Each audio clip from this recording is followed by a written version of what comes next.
Morning guys. Ayan, papasok ako sa work. Smoky, sobrang smoky. Kita niyo yung sa bandang background. Ang usok. Dahil sa ano yan, sa wildfire. Hindi masyadong kita sa video pero iba. Tapos yung amoy, akala mong may nagsisiga. Kaya medyo delikado mag-stay ng matagal sa labas ngayon. Buti na lang lumamig na kasi kahapon 30 plus. Ngayon 16 ang temperature. So, naging presko-presko.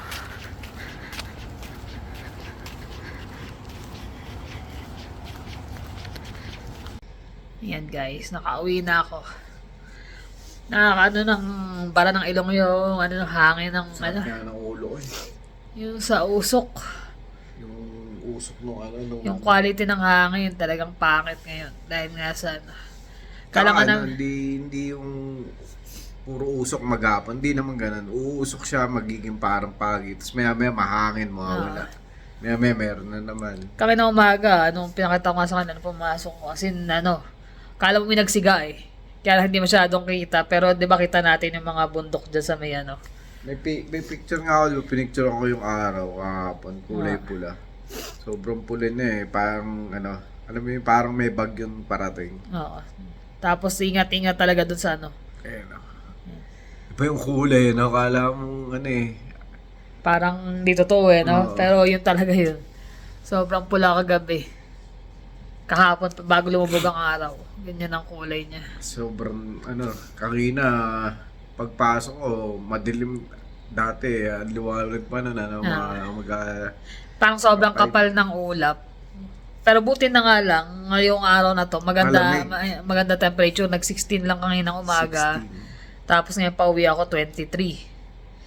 Eh nung mga nakakarang araw, 30 plus, 35, 37. Oh, doble init doon sa Tapos ano siya, mausok. Pero ngayong umaga talagang tumindi yung usok niya.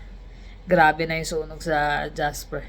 Tsaka hindi lang na si Jasper, marami raw, 100 plus yung Dami. sunog eh. Pero nakakaano kasi Jasper, isa sa pinakamagandang ano yun eh. Napunta namin yung one time lang, pero sulit na sulit. Tsaka ang ganda talaga. Sumakay kami sa gondola.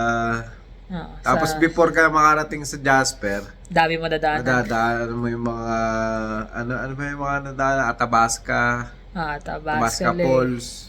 Ay, Falls. Athabasca Tas yung- Falls. Sa may Anong Apeto yan? Lake. Oo. Bow Lake. Lahat yung Bow Lake. papunta ng Ang Jasper. dami maganda. Sunod-sunod na yun. Yung Malay na nga, hindi pa tayo nakapunta eh. Tsaka ang daming dun yung marami talagang yung mga Wildlife wild talaga. animals, mga bear, mga ram. Kaya nakakaano na ganyan na nagkasunog, di ba? Halos raw 50% nung town doon nasunog na eh. Ang daming Nakakalungkot lalo pag nakita mong ganun sa ano, sa balita. Kahit sabihin mong malayo kami or hindi ka affected nung ano. Apektado dahil sa usok. Pero syempre yung nakikita mo na usually yung gantong month sila talaga nagpipick ng season, na kabisihan ng town ng Jasper. Tsaka ang ganda, maganda yung town talaga nila. Ganda, lalo pag nung Skytrap, tapos kitang-kita mo yung buong town. May mga picture kami na hanapin namin. Ilang years na ba yun? Tagal na. 4 years na? 4 years, 5 parang yun. Bago pa pala tayo lumipat dito. Dito? Sa bahay? Oo, tagal na. Bago tayo lumipat dito sa bahay. Nasa apartment pa tayo. Kasama natin sila Milet. Nung pumunta tayo doon, balikan lang. Nakakatuwa din yung yun. Tsaka yung kumaga hindi pa ganun yung wild pear. Hindi every summer meron. Ngayon wala eh. Iba na talaga. Kahit nga kanina may meeting kami, di ba? Tapos nagsalita yung GM namin. Sabi nga, ay alam ko ano kayo. Kumbaga, this time around, sabi niya mainit. Tapos sunod yung outbreak natin, maging raw kami. Medyo pasensyoso sa matatanda. Kasi sabi niya, just imagine, kayo na nakakalabas. Yung matatanda hindi makalabas kasi nga dahil sa usok. So, syempre, minsan magiging grumpy sila. So, kayo na umunawa. Which is totoo yun. Kasi nakakaawa rin syempre matatanda. Iniiwasan silang palabasin eh. Hanggat maaari, dito lang kayo. Usually, pag gantong months, bukas na yung patio namin. Mas gusto nila kumakain doon kasi nga nasa labas, nakikita nila yung mga nangyayari sa labas. Ngayon, restricted sila dahil sa usok. Sa amin, ilan yung matatanda na hindi pumasok? Saka ramdam mo, masama ka sa baga talaga eh. Ramdam mo, kahit ako nga, parang yung barado klag yung ilong mo. Ako rin eh. Parang ano yung lalamunan ko yun. Nakakamoy mo yung ano eh. Maamoy mo yung usok. Yung shop nga namin, sabi niya, kagabi nga eh, sabi niya, parang ang sakit na lalamunan ko. Sabi niya, may sore throat na ata ako. Tsaka may mga ibang part Eh doon. pala may nakabukas ano, daw yung bintana niya, di lahat nung usok. yung ibang part daw ng Calgary may mga ash daw eh. Sabi ni Bo eh, sa kanila raw yung mga kotse pag Ang alis madumi. niya, may mga ash ka makikita doon sa ibabaw eh. Kasi di lang mga Jasper, dami eh. Busy, ganun din. Yan din. Tsaka pag nagkasunog talaga, grabe. Laki ng natutupok. Ayun. Tapos yan pala, nagano pala ako may order kasi akong wings. Eh, bumili na ako. Kasi nga, 4 na order yung ano yan. Puro chicken wings yan. Basta madali nang lutuin kasi may hiwa-hiwa na. Tsaka pre-cook na. Ano kumbaga ano siya, naka-blanch na. Mas madali na.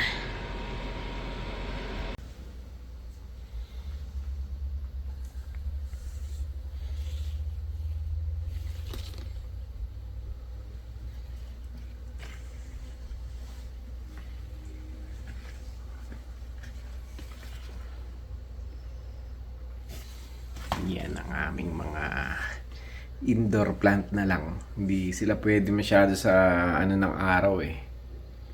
Yung tutok na tutok. Pero ito mga pwede ito. Yan may mga anak. Ang dami. Yan. Pag na-stress sila, nag-iiba yung kulay eh. Tara sa init.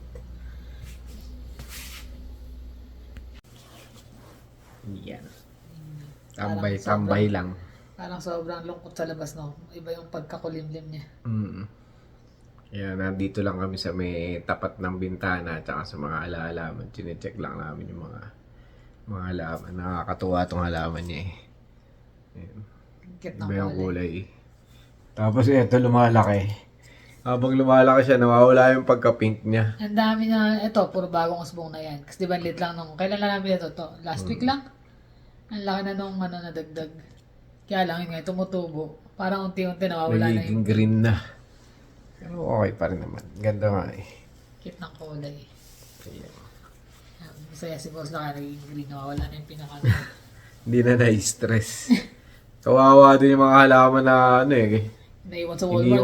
Iniwan na lang nila sa labas. 50% off. Eh, kaso makamatay na nga lang talaga. Eh. Nagalanta na eh. Sino pang kukuha na? Inaano na lang nila. Parang pamigay na lang. Kaya lang ganun ang cycle ng buhay. So, mainit pa sa labas. Sobrang init pa. Yun nga, napagkwentuhan namin. Tsaka sa balita nga, 50% na nung Jasper sa downtown ang nasunog. Yung mga magagandang memory dun, memory na lang talaga kasi nasunog na nga yung mga historic places dun. Matagal na rin kasi yung mga ano dun. Parang sa band, no? Ah. Yung Baga, mga, may tatayo uli yun. Pero syempre, Iba iba na. pa rin yung ano. iba na yung original. Ah.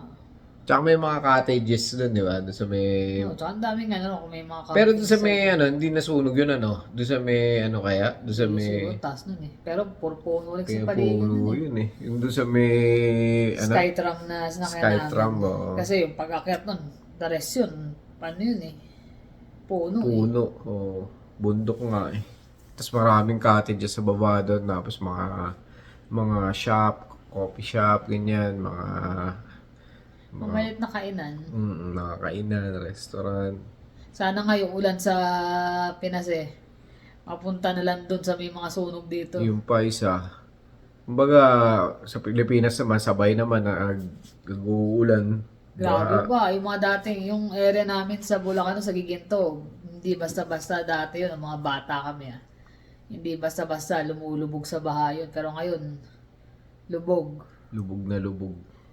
Kawawa naman yung mga mahihirap doon, tsaka yung mga hindi nakapagpataas ng bahay. Papasukan talaga. Papasukin talaga. Kumbaga nagpundar ka pero gustuin ko na yung mabaha kaysa masunugan. Ang sunog, ubus talaga Ubus yun. talaga eh. Abo talaga yung ano Kaya nila. lang, yung mga baha ngayon, halos lubog na yung bahay. Wala ka na talagang pagpilian eh. Nag-ano ka, nagpapakahirap ka magtrabaho para kagaya nung nag-start pa lang kami, makabili ka lang ng DVD na player, masaya ka na, Oo. electric pan. Parang mga unti-unti, Sira di ba? lang eh. Kada sweldo mo, bili ka ng ganito, bili ka radyo, bili ka ng Yung tinunti yung TV pinundar na maliit. galing sa pinaghirapan mo ba? Oh, parang Tapos makikita mo lang ng ganun. para mabigat sa kalooban mo na nawawala, nasisira yung mga gamit na pinaghirapan mo. Alam mong pinag-ipunan mo, to sa sweldo ko, bibili ako ng ganito. Bibili ako ng electric fan, bibili ako ng DVD player, parang ano lang eh. 'Di ba? Tunti-tunti, lalo kung nagsisimula ka pa lang. Baga years ang inaabot bago mo ma-accumulate lahat. Tapos sa isang idlap. Mawawala lahat, masisira. Kahit yung mga ano nga eh, kasi sumali rin ako sa group sa mga Pilipinas ng ano eh. Yung mga sa cactus, tsaka mga succulents. Pucha na baha sila. Lubog, sira lahat yun. Babad yung mga cactus nila kasi ang dami rin naman, nasa labas lang. Ganda kaya ng weather sa Pilipinas, nasa labas lang. Kaya lang, pag bumagyo talaga, Sobrang bilis ng lubog kahit sa ano, di ba? Makikita mo, kala mong river yung kalsada eh. kawawa yung ano eh, lalo na yung sa may bandang Marikina talagang tumaas eh, no? Dati na yun, pero ngayon matindi. Mas matindi. Climate change na talaga eh. Kahit yung init ngayon, iba na yung init, hindi na yung typical na init. Yan na naman, climate change. Tsaka ano ba yan? Yung inaano niya Carbon tax. sa carbon tax daw kasi nga raw sa climate change yun daw yung ano yung paggamit natin ng mga kung ano-anong nakakaapekto sa ating climate. Ah. Kaya dapat i-tax. Kaya ang laki ng tax namin sa ano dahil nga doon sa carbon tax na yung kaso. Carbon tax. Kahit Wala naman nangyayari. kaltas yun, wala eh. Hindi naman na mapipigil yung ano, yung bagyo, hindi mo rin naman mapipigil yung yun nga eh, merong kanina yung pinapanood namin na balita. Meron palang ano, kumbaga every year daw may portion ng forest na talagang na ano na kailangan sunugin. kailangan na sunugin kasi masusunog din talaga siya once na na-trigger ng lightning or ng kahit anong Dahil nga may part na may mga, tsaka may mga gas ano dito, di ba? mm, So, may mga part siya na portion na sobrang dry na yung mga puno, dapat daw sinusunog na yon. sinusunog. Kumbaga Tas control na sunog. control Kasi pag na hindi daw kinontrol yun, tas gaya niya sumobra init, kakalat. kidlat, Mabilis kumalat. oo. Biruin nyo, ano, per minute, 15 meters. Ang bilis nung, ano niya, nung spread nung apoy. Sobrang dry kasi talaga. Kaya mas mabuti nga yung control kasi pag sinunog mo siya, nakapalibot na kayo, ready na kayo para patayin yung ano eh. Hanggang saan lang. Kung hanggang saan lang. Ano lang daw, parang ginagawa lang yata dito sa, di ko alam kung buong Alberta o dun lang sa lugar na yun, parang 6 times pa lang daw yata. Yung 6 parts na yun. Kaya all over Kaya- ang sunog na naman. Kaya yun, lumawak na yung sunog. Ang dami na naman na apektuhan. Pati yun na nga lang yung ano nila eh. Kumbaga yung main ano nila yung tourism eh. Dayo, talagang dami dinadayo talaga yung lugar na yun. Kaya lang gaya ngayon, kung kailan kasagsagan dapat nung kabisihan nung ano, nung lugar, biglang magkakaganyan. Ang dami nga, may mga Pilipino nga in interview sa Omni News. Yun nga, yung mga nag-evacuate sila. Dati na raw naman nagkaka-wildfire pero first time tong pinag-evacuate sila. Mas matindi nga eh. Matindi. Madaling araw-araw pinag-evacuate eh. 3 a.m. Ang hirap nun. Kasi kahit sabihin mo, oo, syempre unahin mo yung buhay nyo lahat. Pero syempre yung bigat nung pakaramdam mo na naiiwan mo yung Iiwan mo yung mga pinundar mo. pinundar mo, yung Hindi mo bahay alam mo. kung meron ka pa, lalo na yung mga mahalagang bagay sa'yo, di ba? Tsaka yung ano, yung trabaho, syempre, kung nasunog yung company na pinapasukan Yun, mo, kagaya syempre, nga na nakakwento ko nung nakaraan, di ba? Yung nasunog yung company nila. Ayun, yung mga Pilipino walang trabaho. so yun. Kung lalo kung paano, kung ano ka lang, temporary, naka-temporary Work permit. visa. Mm. Same employer yun, so ang hirap maghanap ng iba. mahirap ang ano ngayon yung mga sitwasyon kasi yun nga kung ano-ano na mga problema. Pero patuloy pa rin, kailangan patuloy pa rin tayo mag-adjust tsaka lumaban sa pagsubok ng mga ganun eh. Kasi pag nagpatalo ka doon, wala. Sabi nga nung isang Canadian, sabi niya, what do we do? Sabi niya ganyan, just move forward, rebuild, ganyan. Ayun naman talaga magagawa. Ano yun Siyempre, eh, natural disaster yun eh. hindi Kumbaga, maiwasan yan na taon. Siguro may mas maganda namang magiging kapalit. Dasalan talaga. pero kung tutusin talaga, isa talaga sa, kung papipiliin ako, mas gugustuhin ko pang ano eh, Jasper kaysa sa Bante. Kung ano, yung, lalo na yung way na mga dadaanan mo, ang dami talagang magaganda, hindi ka na maglalakad doon, hindi ka na mag-hike, na malayo, nasa harapan mo na kagad eh, pagdaan mo, may parking spot pa. No? Sabi nga na, masarap balikan ng one time uli eh. Yung magta-take time ka talaga ng drive eh. Kaso gaya nga yung ganyan ang nangyari. Yung friend nga namin sila Louie, tsaka si Olive, magkakampa nga sana sila dun. Ewan ko lang kung matutuloy. malamang hindi. Kasi ano. Tsaka hindi, yung mga kaibigan namin na nakasama namin nagpunta ng Jasper. Pupunta sila rito next week. Malamang dadaan sana yun dun, ano. Eh kaso wala. Yan nga ganyan nangyari. Hirap ng ganun. Kaya lang, ganun talaga yung buhay. May mga pagsubok tayo na... Tsaka pa nakikita mo yung sa news mismo. Talagang ano ka eh, parang malulungkot ka eh, kahit sabihin mo malayo ka. Iba Kasi nakita mo siya na maayos eh. Nakita mo na kung gaano ka ano yung lively yung community nila eh nung pinunta natin. Hindi pa nga gano'ng karami yung tao nun eh. No? Tsaka sabi nga, hindi nga raw ano, kumbaga hindi lang naman siya isa sa pinakamaganda dito sa Alberta. Pero isa sa pinakamaganda sa buong mundo. Kaya nakakapanghinayang na nasunog lang.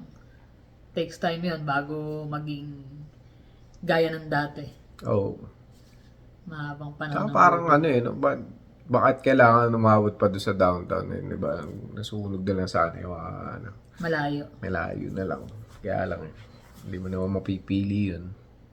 Doon nagkataon. Inaalam nila kung anong reason, bakit ganun. Yun ang dapat nilang binibigyan ng pansin kasi nagiging yearly na talaga yung ano eh. Simula nung after ng pandemic or before pandemic Before, pa. palagi naman meron yung kaya lang Hindi habang ganun tumatagal, padami ng padami nagiging ano. So maganda doon, mapag-isipan na paano talaga. Tsaka kahit hindi dito, kahit sa US meron eh, mga sa bandang di ba? Mga west nila doon. Maabot pa nga dito yung nun eh, di ba? Yung usok din. Yung pag nasa Colorado, abot dito sa atin yung ano, yung usok. Same din dito, yung pag may sunog dito, Maabot maabot din sa kanila. Kasi yung nanay niya, di ba, ni Janelle, parents niya nandun, Colorado. Nung nagkaroon ng wildfire last year dito, abot niya daw yung usok dun. Dito rin, umabot eh. Matindi nga rin yun eh. Mismo Jasper, 5 hours drive yun, para hanggang dito, pero ang usok. Hindi, ibig sabihin yung kagaya nga nung sinisingil ng mga liberals doon sa carbon tax ng mga tao dito. Dapat inaano nila na magkaroon ng research para doon or preventive measure para doon sa Para mga maiwasan hanggat maaari. Or hindi man maiwasan lahat, kumbaga mabawasan. Kasi hindi mo alam kung saan napupunta yung binabayad mo na tax na yun eh. Sabi niya, we give more back to Canadian pocket. Hindi talaga eh. Magbibigay ka ng libo-libo tapos magkano lang yung ma-rebate mo. May nare-rebate pero magkano lang sa laki ng Hundreds binabawas. lang eh. Kaya ang hirap. Pero medyo mahirapan din nga yan. Solusyonan. Kasi Kasi pangalan malawak na problema yun eh.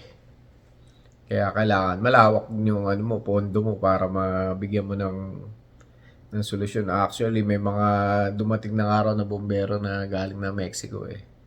Yearly yung pagkano isunog. Mexico, Australia, Africa.